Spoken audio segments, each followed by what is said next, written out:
which comes from the 17th of May, and a date prior to that, on both of which dates we were unable to conclude the pre-trials for various reasons. My Lord, I have the State has filed a pre-trial minute in accordance with the Judge President's directive to do so at pre-trials, and I'm confident that your Lordship has a copy of that. Yes, I do. We filed it earlier this month on the 7th of August. And, my Lord, that makes clear what the State wants and what the State's request is today about what the Court should do. If I could go to the end of that minute to start there, at page 5 of the minute, we list there what the State, with Tali's agreement, requests the Court to do today. My Lord, I should preface this by pointing out that we did circulate this to my learned friends for accused number 1, and they haven't responded. So this is the request on behalf of the State, with the concurrence of Tali's accused number 2.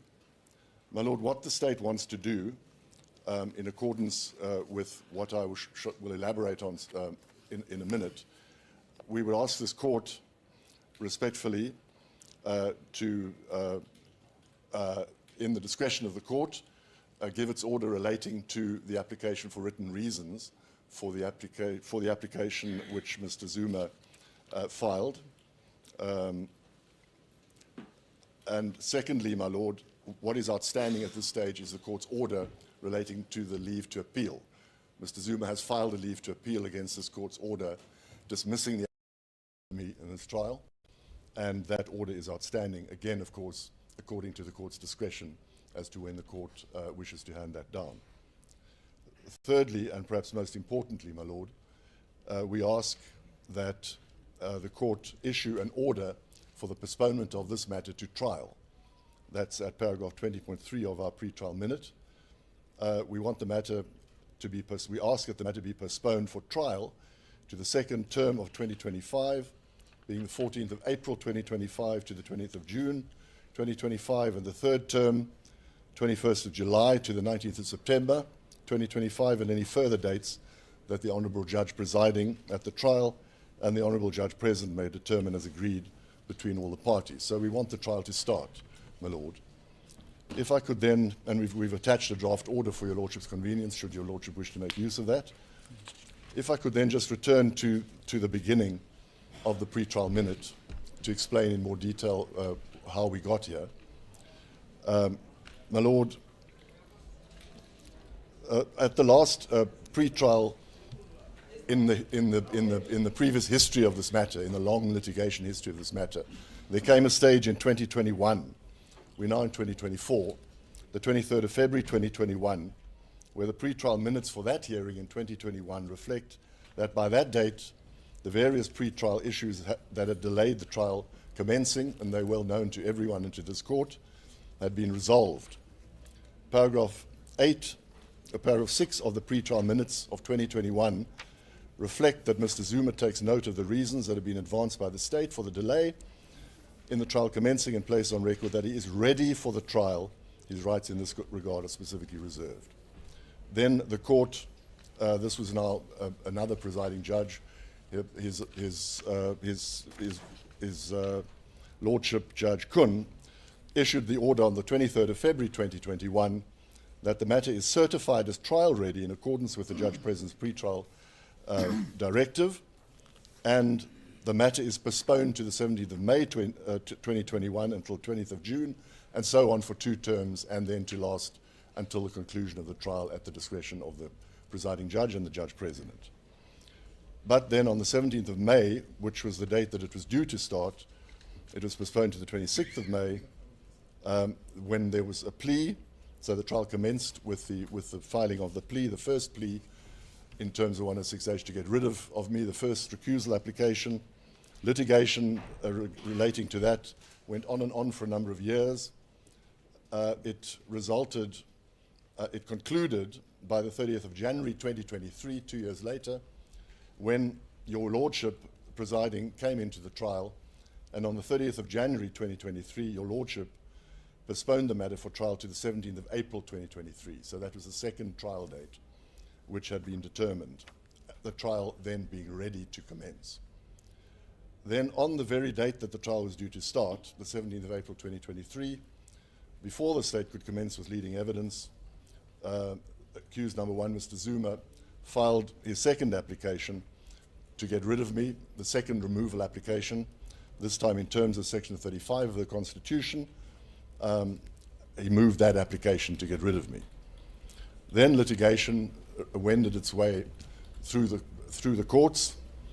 It caused the matter to be postponed on various matters, on various occasions between 17th of April 2023, when it was due to start, which of course it didn't, to the 20th of March 2024 without evidence commencing. Then, my Lord, at the hearing on the 20th of March, your Lordship handed down judgment in the form of an order dismissing the second removal application, and the court postponed the matter to the 17th of May for a pre-trial hearing. On the 5th of April, my Lord, Mr. Zuma wanted written reasons. On the 12th of April, Mr. Zuma filed an application for leave to appeal. We opposed that application for leave to appeal. We filed our papers on the 23rd of April 2024. There was some confusion about the date on which the second pre-trial would take place. Ultimately, my Lord, if one goes down on page 4 to paragraph 19, at the hearing on the 16th of May, that was the last pre-trial hearing for the adjournment of the pre-trial, your Lordship ordered as follows: as agreed between the parties that the parties were available, your Lordship reserved the dates for the trial to commence and continue to be in the second term of 2025, being 14th of April, and so on, for 2 terms in 2025 until the conclusion of the trial. That was what happened at the pre-trial last time. And your Lordship then, in accordance with the agreement, postponed the matter to today for a pre-trial hearing with that history. As I have said then, we're now at a stage when, in our view, the only matters outstanding are your Lordship's 2 orders in respect of the applications, and also then formally to postpone the matter for trial to the 14th of April next year for 2 terms, and then for further proceeding of the matter if it has not yet been concluded within those 2 terms. Right, let's just deal with those 2 issues first. As it pleases the court. Okay. Let's, Mr. Mpofu, let's deal with the 2 issues first, which are the issues for consideration in my view. Firstly, the request for reasons, and secondly, the application for leave to appeal. I don't understand, my Lord. Let's deal with them how? I mean, address those 2 issues. Oh, thank you, my Lord. Yes. No, thank you, my Lord. We, for a change, we're in agreement with our learned friend that those 2 issues have to be dealt with first, and therefore with the direction given by your Lordship now. My Lord, let me just put this into perspective. Of course, we take no issue with the historical account given by my learned friend, as recorded in the pre-trial minute. And we are grateful that this date eventually we're now ready at least to deal with the proposed pre-trial. But, my Lord, we want to address the court on a very important issue to do with the 2 issues that your Lordship has indicated. Your Lordship would remember that your Lordship kindly excused former President Zuma from attendance, even for the last time, for which we are also very grateful. But I wasn't expecting to see him today. Yes. No, he, after the discussions we have had, out of respect of the court, he insisted that he needed to be here because we need to make these, the points that I'm going to make. My Lord, our instructions are that the the matter of the pre-trial and trial dates and proposed trial dates and so on is very much premature, given the two outstanding issues. And this is how it works, my lord. Mr. Downer has correctly summarized the situation, except for his use of the phrase, to get rid of me. Nobody wanted to get rid of him. We were exercising our rights to have a fair trial, which is it's a much more serious matter than getting rid of some individual. Those rights to the fair trial, as Mr. Dana has correctly pointed out, caused the postponements from around about April to the time your lordship handed out your ruling as such. Now, our position is this. The issue of the recusal or non-recusal of Mr. Downer is obviously intertwined and interlinked with the commencement of the trial. That goes without saying. That being the case, my lord, the NPA has two options. Either it insists on the commencement of the trial on the dates that have been proposed without Mr. Downer, with some other prosecutor. That's an option that's open to it, which has been open to it, by the way, all along, despite the false accusations of so-called Stalingrad and what have you. If the NPA wanted to call our bluff, as it were, they should have just said, oh, okay, we are using this so-called delaying tactic, we'll just put another prosecutor. The trial would have been finished by now. But they can't have their cake and eat it. They can't want to commence the trial and also retain Mr. Downer. They must choose one of the two. And let me explain, my lord. The application for the recusal of Mr. Downer, just as it caused the postponements before, as Mr. Downer correctly pointed out, is still alive. And what do I mean by that, my lord? I don't have to lecture your lordship about the implications of Section 18 of the Civil Procedure Act, or just the normal consequences of an application for leave to appeal.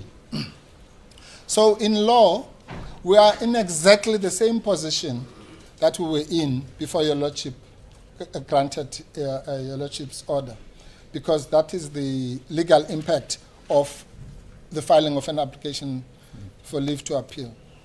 Now, the grievance, I think, let me put it that way, and it's not exaggerating it, of former President Zuma is the fact that he has now instituted processes to try and reverse your lordship's decision. And quite frankly, those processes, at least until now, have just been ignored. Nothing has happened. And he felt very strongly about this, my lord. I think I don't want to put it higher than that. And actually gave us instructions to take certain steps, but we advised against those steps and said the best thing to do would be to come here, discuss this matter with the court, find out what the position is, and then thereafter he can exercise whatever rights might be available to him. But let me summarize what his position is. His position is that he's entitled to the reasons, like everyone else. Again, your lordship knows all the cases. I don't have to cite cases. That courts are compelled to give reasoned judgments so that citizens can know why they have certain orders adverse to them made against them. It's just a constitutional right that flows directly from Section 34 of the Constitution. That you, and the case I have in mind, my lord, is Mpahlele versus FNB. It's a 1997 SA, I think page 377. It's a decision of the of the Constitutional Court, paragraph 12. Page again? Pahlele. Yes, the full citation. It's in Oh yes, Pahlele. it's 1997 to SA 377, 677, 677. Yes. At paragraph 12, I think Goldstone HA said that the duty of a court to give reasons for its judgment is a concomitant part of Section 34 of the Constitution, the right to a fair hearing and so on. The Lordship knows that. But he made a further observations that that duty also vindicates, not only vindicates Section 34, but also gives the citizen the right to know why they have had an order against them. But more importantly, he said, which is relevant to today, he said that right, or rather the acquisition of that right, also is helpful to the Court of Appeal, because the Court of Appeal would otherwise not know what it is dealing with. And that then brings the matter directly to where we are, which is the linkage between, we've spoken about the so-called two issues, the linkage between those two issues. So the reasons give you the ability to appeal. And that appeal is itself a self-standing right.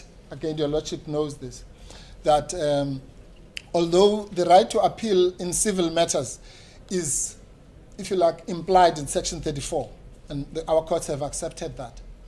But when it comes to criminal matters, the right to appeal is not implied. The constitutional drafters decided to spell it out in Section 35.3.0. 35.3.0 of the Constitution.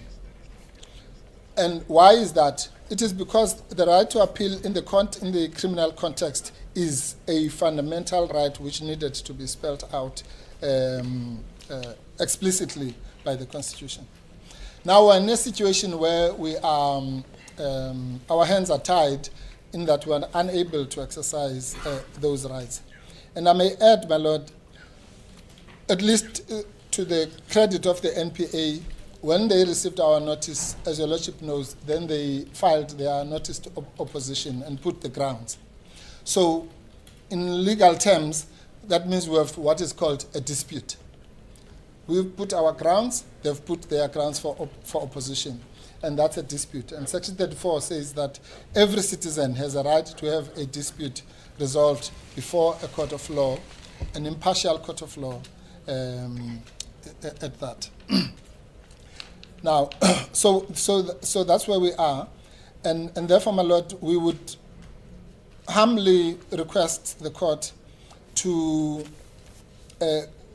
grant former President Zuma his rights to be given reasons for the adverse decision and his right to appeal it.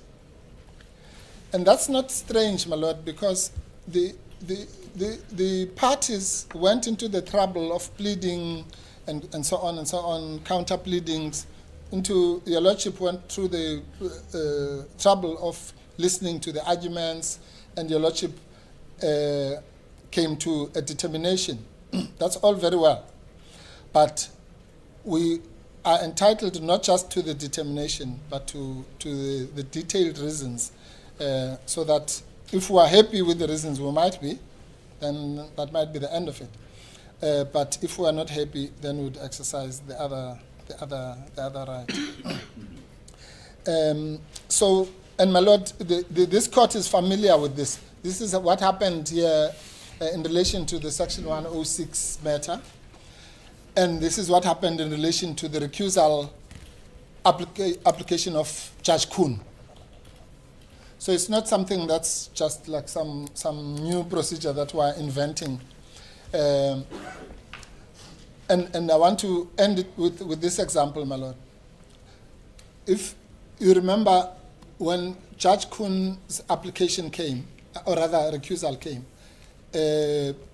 he indicated his discomfort And we supported his recusal. The state opposed it. Well and good. Again, then there was a dispute. And therefore, it was argued, and then he came up with his judgment shortly before the beginning of last year, which eventually ended up with your lordship now being settled with the case, to cut a long story short.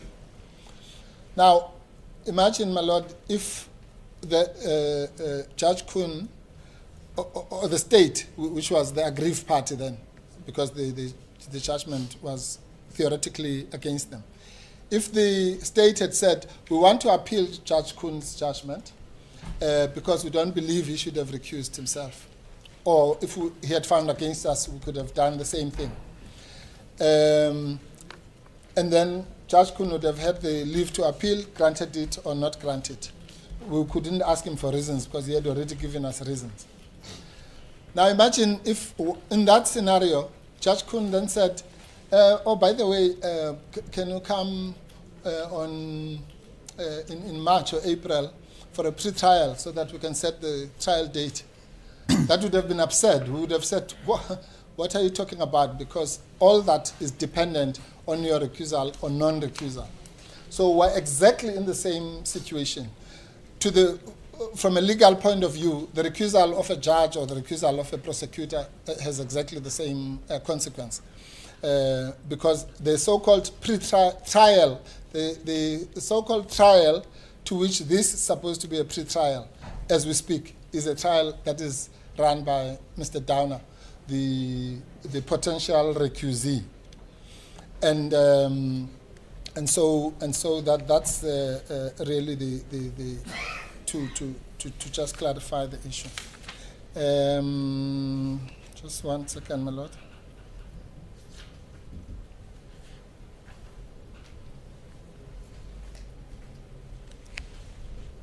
Yes.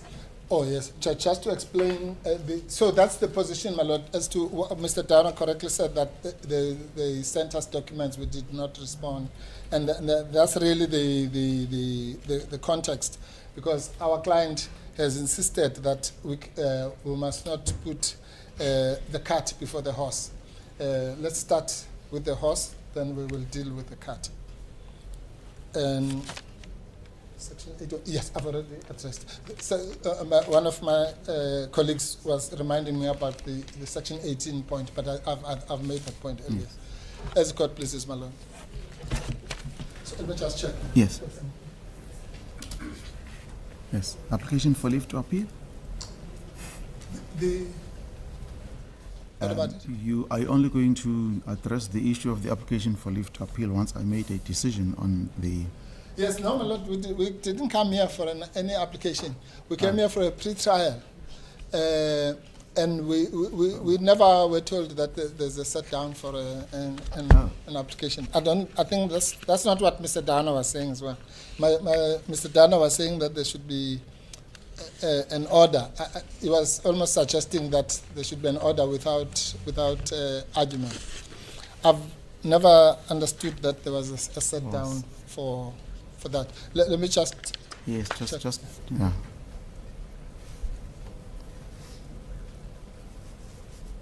Okay, I thought maybe it's me. No, my lord. No one has ever indicated to us. We would have, in fact, we would have welcomed it, obviously, because that's what we want. But that's... Yes, I was under the impression that the two issues that are going to be dealt with are, firstly, the request for reasons, and secondly, the application for leave to appeal, the order of the court. Yes, my lord. No. To be dealt with in the context of the pre-trial, of the summary that Mr. Downer has articulated. I don't know about Mr. Downer. Let me just check with him. Did you want to run the Yes. Yes. No. Well, he says he wanted to run the application. Well, in any event, that's irrelevant because we cannot run an application for leave to appeal without reasons. I think that would be... I certainly have never been told that there's a set down date for the application for leave to appeal. That might just be a misunderstanding, my lord. I don't want to make much of it.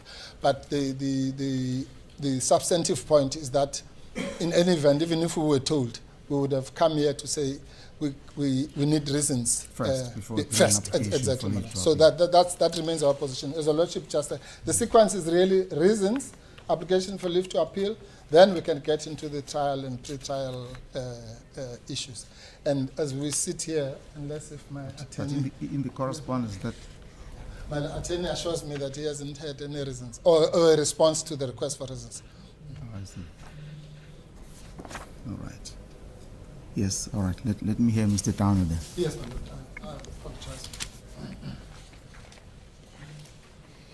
Thank you, my Lord. Just a few preliminary points in answer, my Lord. First of all, my learned friend develops an argument here today without any indication or notice to the state or the court what he's going to say.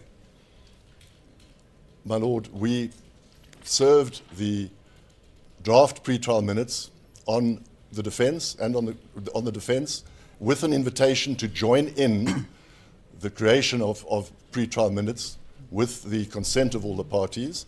They declined to do so. There's no reason for them to decline to do so. If my learned friend wanted to make the points he's making today, he should have made them in a pretrial minute so that we could all be apprised of his attitude and be prepared to answer whatever arguments he's brought up. And he's brought up new arguments today, which we were not apprised of beforehand. Nevertheless, I'm quite prepared to answer them, and I intend to do so. But nevertheless, that method of litigation, simply to leave it and not even answer the state, not even pay the court the courtesy of apprising the court as the parties are enjoined to do in the Judge President's pretrial minute directive of 2018, to apprise the court of what is going to happen at the pretrial so that everyone is properly prepared, so that the pretrial may be concluded, and so that the matter may not be adjourned again for yet another pretrial.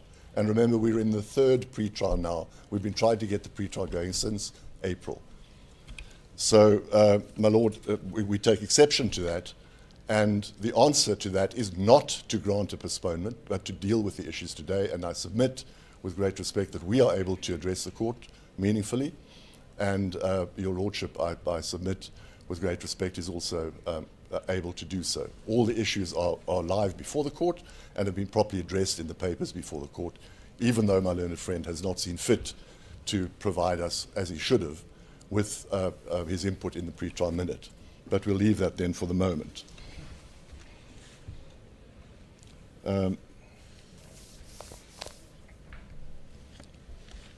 My Lord, our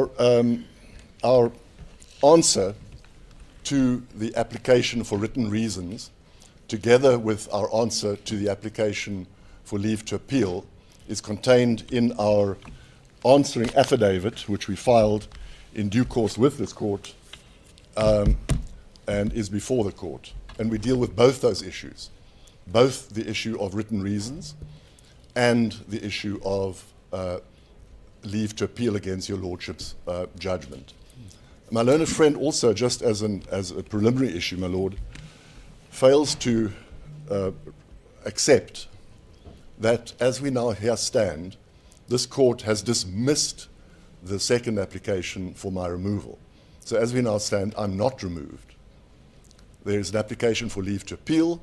That doesn't change the position in this court that as far as this court is concerned, I am, the application has been refused, and the application for leave to appeal I submit can be answered, and it should be answered, as we say in our papers, to be dismissed. If I could then turn, my Lord, to our papers, our answering affidavit, if I could just take a moment to get to it. So, Mr. Downer, I think Mr. Yeah. Yes, Mr. Mpofu. My Lord, I object to this. We don't want to play games here with the court.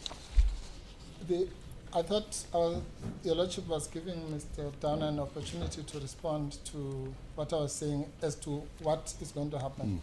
This is now delving into responding to an application that has not been moved by anybody. And so I don't understand that procedure.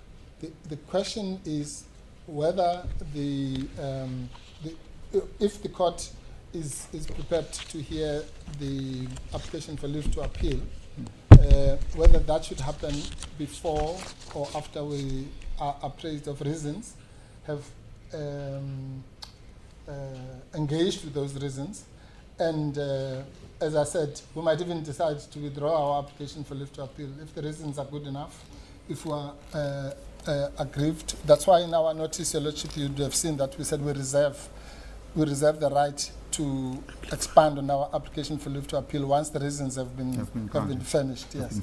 So that's really the only issue to be addressed, and not for him to just dive into the actual applications. And I would appreciate it if he addresses, or rather responds to my address on that. But as far as the telling the state what we want to do, or we are raising new argument, we haven't raised. What new argument have we raised? All right, let's deal with this way, Mr. Mpofu. Yes. I'm going to ask Mr. Towner to confine himself to the issue pertaining to reasons. Yes. Then thereafter I'll allow the opportunity to reply. To respond. As I'm happy with that, my Lord. Yes, thank you. I hear you, my Lord. Yes. My Lord, could I just draw your court's attention to this issue of whether we were due to move the application today? If one looks at the pre-trial minutes of the 23rd of April, 2024, which is cited in today's pre-trial minutes on page 3 in paragraph 14. So look at today's pre-trial minutes, that's the 29th of August, where we cite the previous pre-trial minutes, and we say that on the 23rd of April, when the trial was due to start and the matter was then adjourned for a pre-trial, we filed a notice of opposition. Then, to quote the pre-trial minutes, to be moved at the hearing on 17th of May 2024. So it is indeed a live issue. We gave notice that we were going to move it on the 17th of May. Today is an adjourned hearing on the 17th of May. So my learned friend is incorrect to say that we did not give notice that at the pre-trial hearing, which is today, we will be moving for the application to be heard. And the fact that he didn't engage with us and with the court in the pre-trial minutes is not of our doing. So he has noticed today is to move the application, but let us then begin, in accordance with your lordship's order, to start with, has the court given written reasons? If I could then move to our affidavit in answer to Mr. Zuma's application for leave to appeal. We deal with this issue, if we could just get to the right place, my Lord. I'll be with your lordship in a moment.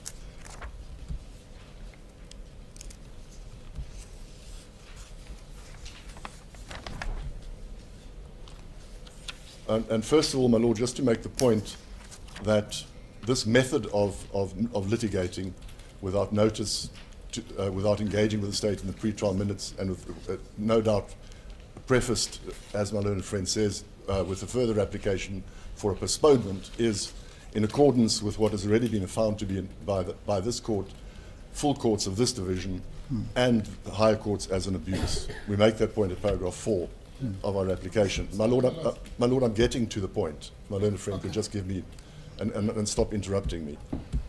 My Lord, I'm not going to take that kind of abuse from Mr. Downer. I have a right to object when I feel that there's an objection to be made. And he has assured me that he'll get to the point, and I sat down. So I'm not going to be abused by him gratuitously. Thank you. My Lord, I shall proceed with my argument.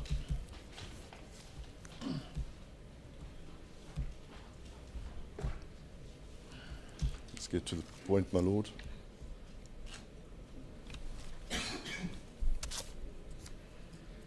At paragraph 10, my Lord, of our affidavit,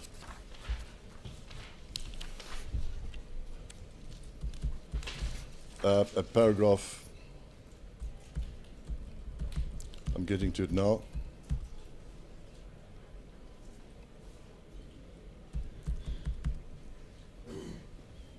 as it pleases the court, at paragraph 7, we say that it was on this basis that your lordship ordered that the application for the removal of me as the prosecutor in the criminal prosecution of Mr. Zuma and Tali's was dismissed with more substantial reasons to be incorporated in this court's judgment at the conclusion of the trial.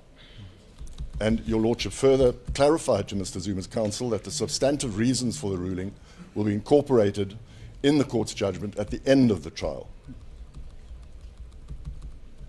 We say that the court has a discretion in these matters when the interlocutory rulings given, that the court gives reasons in the discretion of the court, which may not be full reasons, but that the court at the end of the day gives full reasons during the judgment on the merits, if necessary, and that is in the discretion of the court.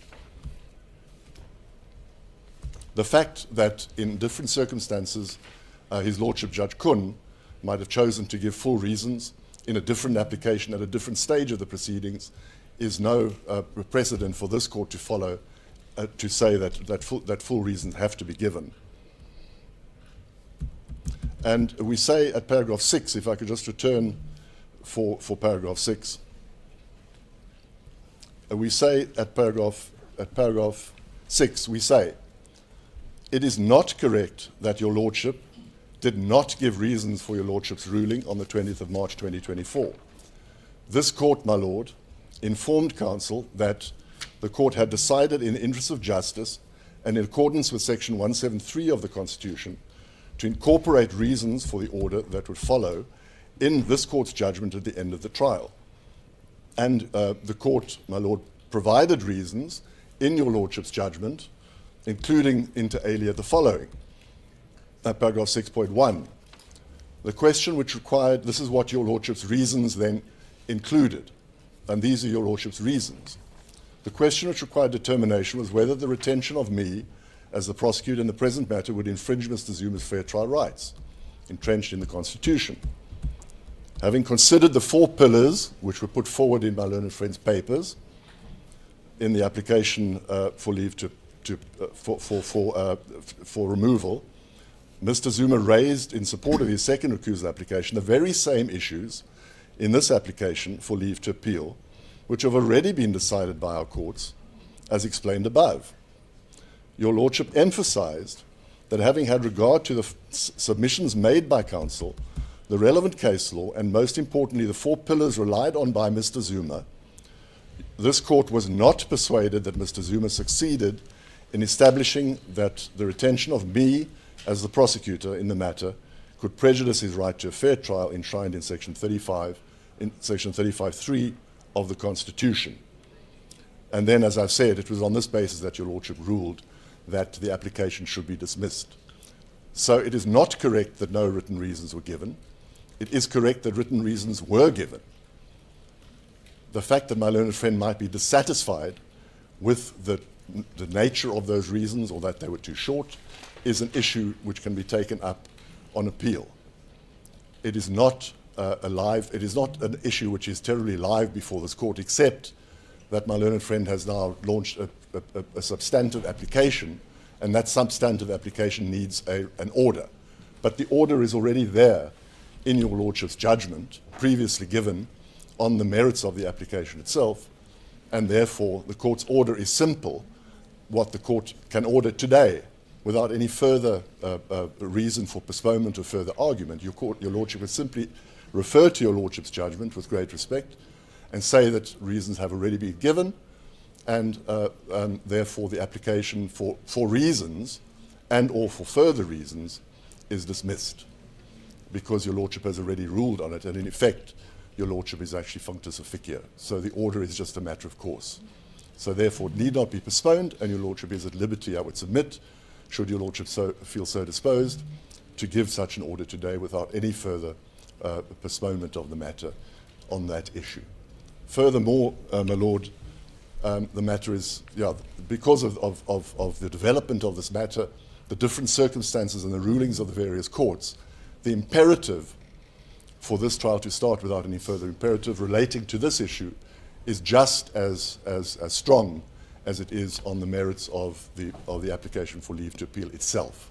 So in that respect, that the mala fides, the lack of good faith which have been found by the various courts, including this court, full courts, and the Supreme Court of Appeal, and by implication the Constitutional Court, all those issues were not issues which had been crystallized by the time that His Lordship Judge Kun, in his wisdom, decided to give reasons in a previous application. So it is of no application, I submit to Your Lordship now, and Your Lordship is at liberty to say that, reasons have been given and the application is dismissed.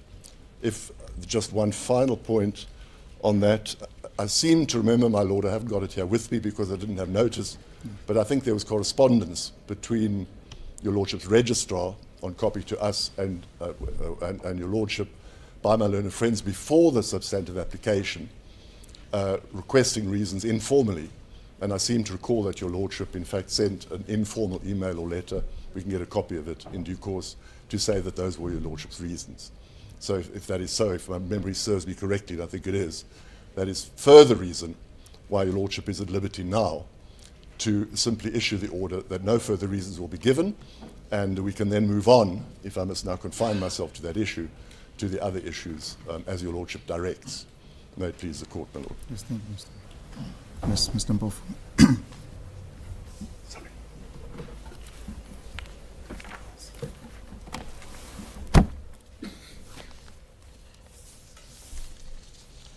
Lord, let me start. I think I understand what Mr. Downer's problem, or where we are not finding each other, is now. So I'm indebted to Your Lordship for having given him that opportunity. My Lord, this is what it looks like, my Lord. Firstly, let me just put Mr. Downer at ease about, he's saying we did not apprise the court of what we require. We don't apprise the court by phoning the court or sending emails or whatever. We apprise the court by filing notices. That's what the rules say. So we filed a notice requesting reasons. We filed a notice for application for leave to appeal. That's how lawyers communicate with the court, by process, legal process. And that's what we did. So the court knows, and Your Lordship has indicated more than once, at least today, how the sequence of events should follow. And therefore, if one follows the sequence of events mapped out by Your Lordship, we are now at issue number 1, which is the issue of reasons, which Mr. Downer has addressed. Well, this is our response to this. Mr. Downer is just being downright disingenuous, because he stood up here, he properly explained the position as indicated in his draft notice, rather draft minute. And now he is shifting his position.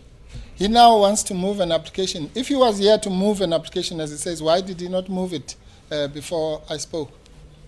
He's only moving it now because he wants to opportunistically take advantage of a situation of the misunderstanding that we spoke about as to what is the purpose of today. Is it a pre-trial, or does it also, and I can assure Your Lordship that seems, at least to me, between us and the court, to be a genuine misunderstanding. That's neither here nor there, because that can be dealt with. My Lord, if Mr. Downer was here to move an application, as he puts it, he knows what to do. He would have served us with heads of argument. We would have served him with heads of argument. We would have given those heads to Your Lordship. We couldn't just come here with senior counsel on all sides to just talk without Your Lordship not even knowing what is the ambit of the issues, what cases are being relied on, and so on, the usual manner. And if he had come here to move an application, as I say, he would have moved it. He can't come here and try to move an application from his opposing affidavit. And it's not true that their notice was to move an application. That's just false. Because if you go to page 1 of the state's notice of opposition to Mr. Zuma's notice of appeal,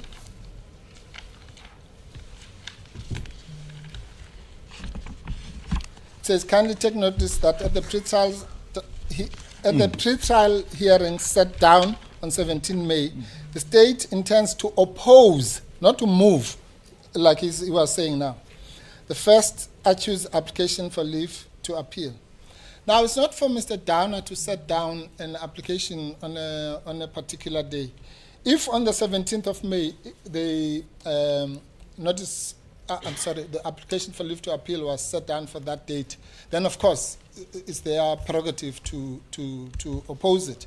But, my Lord, believe me, that has never been our understanding, that the pre-trial is kind of rolled into one with the application for leave to appeal, without reasons, no.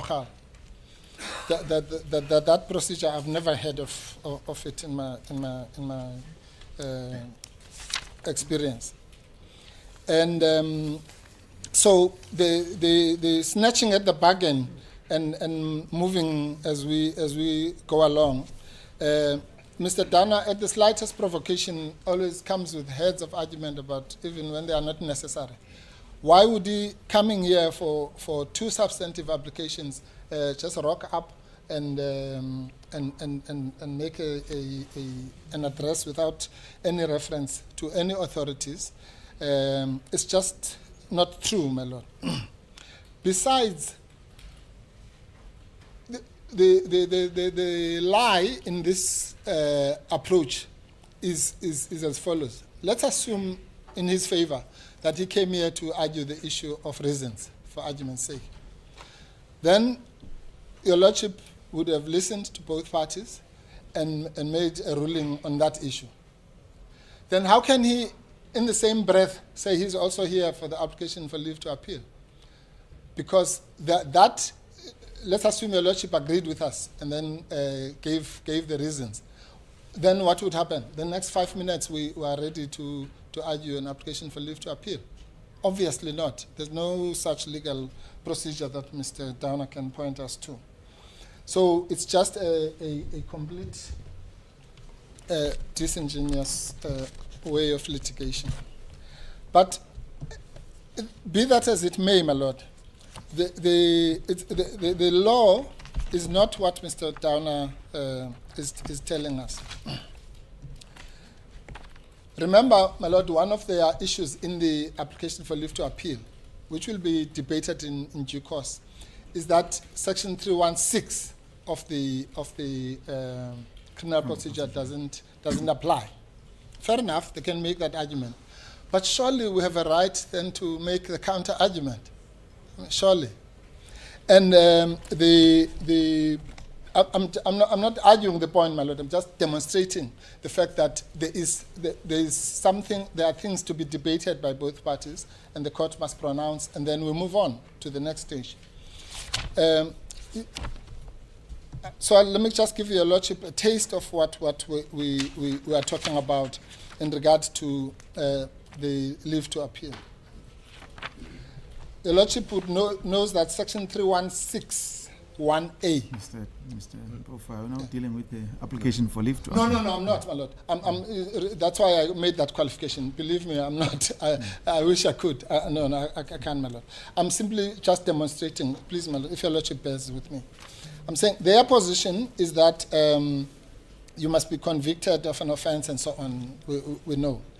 Our position will be that when that day comes, that when that section says that the court must give leave to appeal against such conviction or against a resultant sentence or an order. Yes. And your Lordship knows that debate. It's been going on for. So our position is that, yes, you can ask for leave to appeal against a conviction. Yeah, of course you can ask for leave to appeal against a sentence, but you can also ask for a leave to appeal against an order. And that is why Justice Kuhn. My Lord, I must object if my learned friend would give way, similarly to the way I gave way to him. I don't understand the argument now. We're dealing with the issue should your to the lordship request for reasons. now give an order and the terms of the order and the procedure relating to the order relating to written reasons. The argument which my learned friend is now proceeding with doesn't address that issue. So just as he objected against me seeking to take it further, I object to him taking it further. Yes, I agree. I agree with Mr. Downer as well. My Lord, I've made it clear. I'm not addressing the argument now. Yes, I'm simply making an illustration that the matter is not as simple as Mr. Downer thinks it is. It's a matter that is going to have to be, even that issue, that's going to be debated in the application for leave to appeal. I'll leave it at that, because I don't want to create an unnecessary debate. The simple point I'm making, my Lord, is that all these issues are going to be debated in good time when that time comes. For now, our position is very simple. That I mean, Mr. Downer is telling this court that the following: having had regard to the submissions made by counsel, the relevant case law, and most importantly, the 4 pillars, he was not, my Lordship, not persuaded that Mr. Zuma's application must succeed. He calls that a judgment. Honestly, well, if judgments were like that, our law reports would be very easy to read. This is an order. How can you have parties that have pleaded to thousands of pages, have put legal arguments, cited many cases, and then an order is granted, and then you call it a judgment? It's obviously not a judgment. So if I were Mr. Downer, I would argue... And just to add to that, for the sake of brevity, Mr. Mpofu, I specifically indicated that reasons will be incorporated in the judgment. Your Lordship has taken the words out of my mouth. That if I was going to say, if I were Mr. Downer, at least I would argue along those lines that the reasons are outstanding and they'll be given at the end of the trial, and then the debate would be at that level. But you can't come here and try to pretend that this is a reasoned judgment. I mean, that's just ridiculous. Because your Lordship made it clear that your Lordship knows he couldn't have just ignored all the cases that were cited. It's a question of when. Now,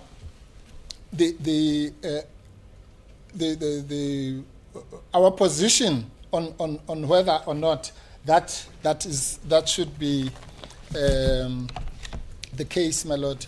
If I can just refer your Lordship to, I promise it won't be long, my Lord. It's at 31-12 of Dutoy.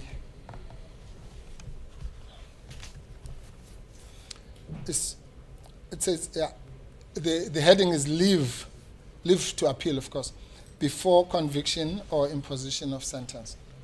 The first paragraph just states what I've already said about the rights, Section 35.3.0 of the Constitution and so on. And then here, the important part, it says, in exceptional circumstances, however, leave to appeal before imposition of a sentence, and I suppose conviction as well, may be granted. Essentially, this will be limited to situations where it is in the interest of justice to entertain an appeal before conviction. And the cases are S versus Western Areas, 2005-1 SACR 441, SCA Zweni, the well-known Zweni case, and S versus Zuma, that's the judgment of Kunje. Of Kunje, yes, which has now found itself in the academic. So, again, I'm not arguing that point now. I'm simply clarifying that the position of Mr. Downer is untenable. Remember that, fortunately, the position of Mr. Downer is on paper, so he can change it now as much as he likes. But the position is captured in his notice, and he says that there should be an order granted and then 2 orders granted. But how can you have 2 orders granted without legal argument And how can you have those orders which are in a way not symbiotically, the one depends on the other. In other words, the leave to appeal depends on the reasons, all granted as if it's just one application. So, my Lord, we're not seeking any postponement. I heard Mr. Downer talking about seeking a postponement. All we're saying is that we should be put in a position to deal with both of those issues, the issue of whether or not we're entitled to reasons, as well as the application for leave to appeal itself at the appropriate time. And in our respectful submission, that was neither of the parties, if you use this as the evidence, came here under the impression that that appropriate time is now. That's Sorry, before you sit, Mr. Yes, ma'am. Mr. Mpofu, can you refer me to any particular authority that obliges the court to give reasons when the trial is not been finalized? Yes. Okay. My Lord, I'm saying this, I've actually given your Lordship those authorities, but let me unpack our submission very succinctly. Those authorities deal with application for leave to appeal, Yes. and it says that those authorities, I think the authorities who gave me now deal with exceptional circumstances where the court can grant leave to appeal in instances where the matter has not been finalized. Am I right? Yes, my Lord, of course. In other words, even on the interpretation of the state, it would be the exception to the general rule. Yes, no, we're on the same page, my Lord. Let me put it like this, my Lord. In our respectful submission, the right to appeal, which obviously includes the right to leave to appeal, goes symbiotically together with the right to reasons. I see. Because you can't, an appeal against what? So, right? Just a moment.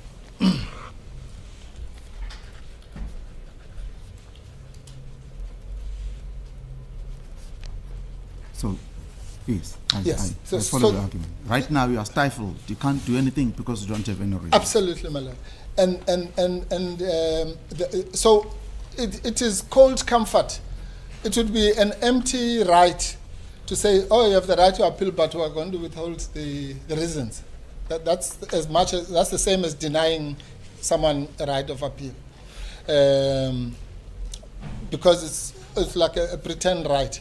You say, oh no, you can appeal, but I'm not going to give you the reasons. So the one, that's why I was using that metaphor of the horse before the cart, or the cart before the horse.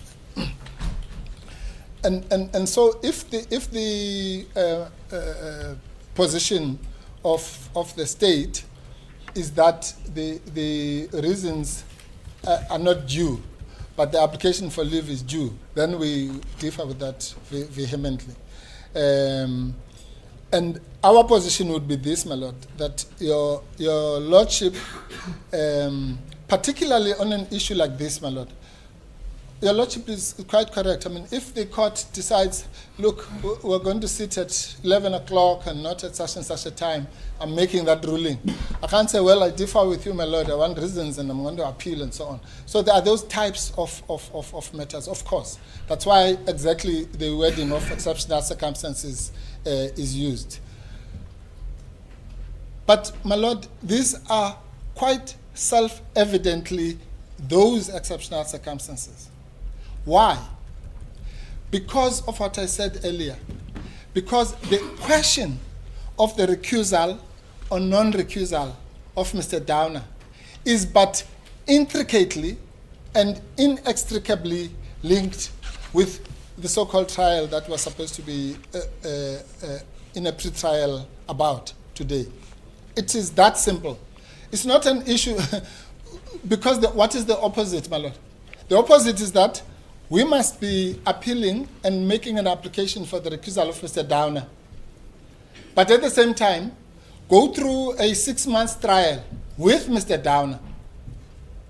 What is that?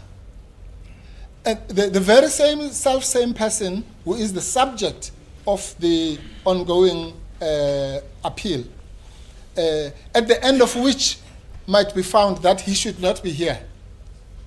Because unless if he knows something we don't know about the Supreme Court and all the other courts, nobody, not your Lordship, not me, not anyone, knows what the outcome of that appeal is going to be. So let's say it's 50-50. If the appeal says Mr. Dana stays, he must stay. But if the appeal says he must go, he must go.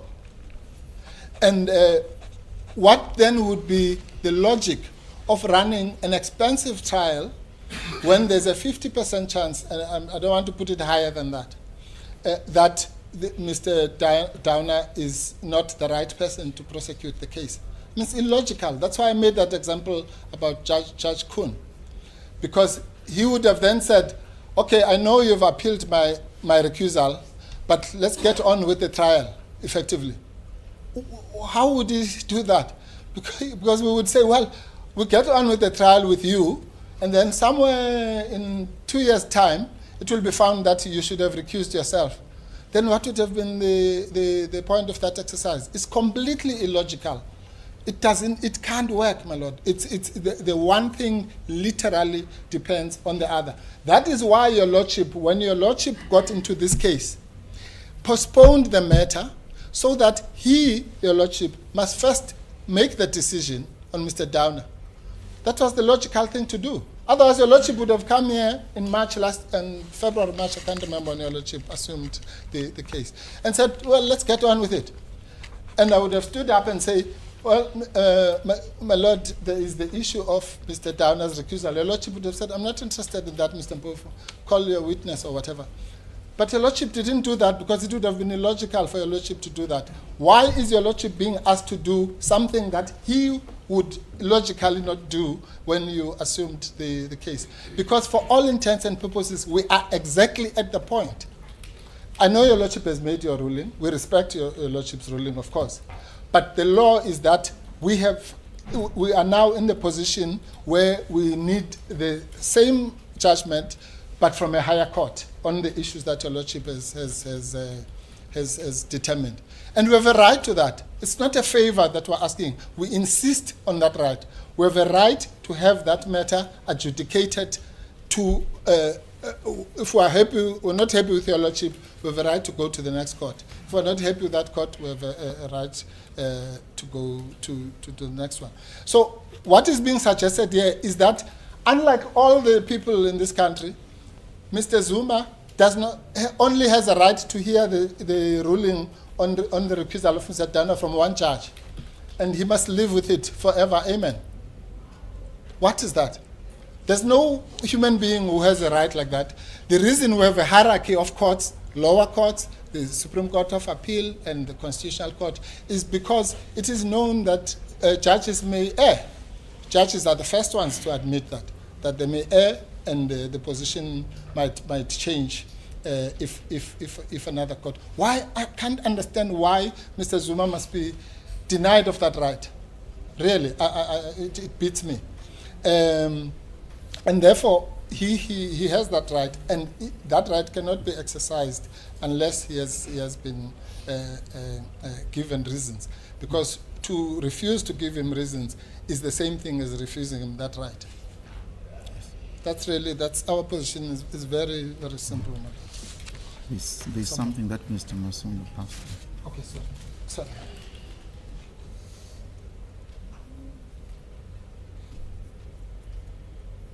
It's fair trial rights. We've dealt with that, my lord. Yes. As court pleases. Yes. Yes, I need a moment to consider my ruling. I'll stand up. As pleases. Yes, Mr. My lord, I'm sorry, before we proceed, I just wanted to, Mr. Masuku had to leave. He asked if I should ask that he could be excused formally. Oh, yes. As court pleases. No.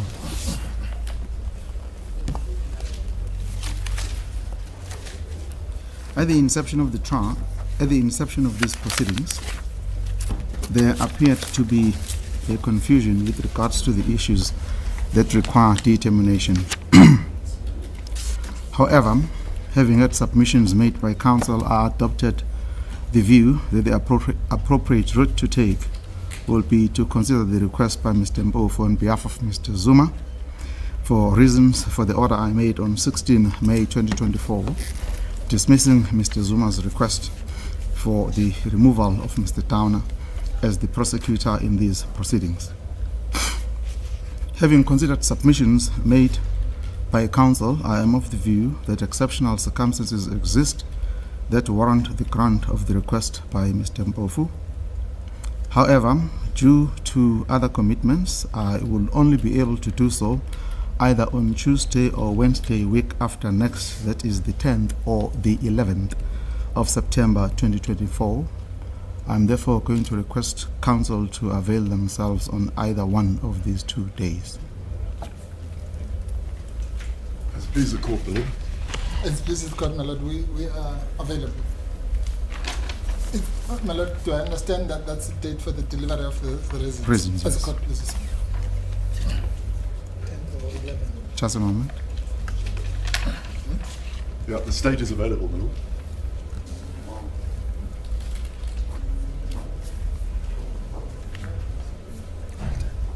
Right, this matter is therefore adjourned to 11 September 2024, and reasons will be finished on that day. As please the court, my lord. As please the court. For agents.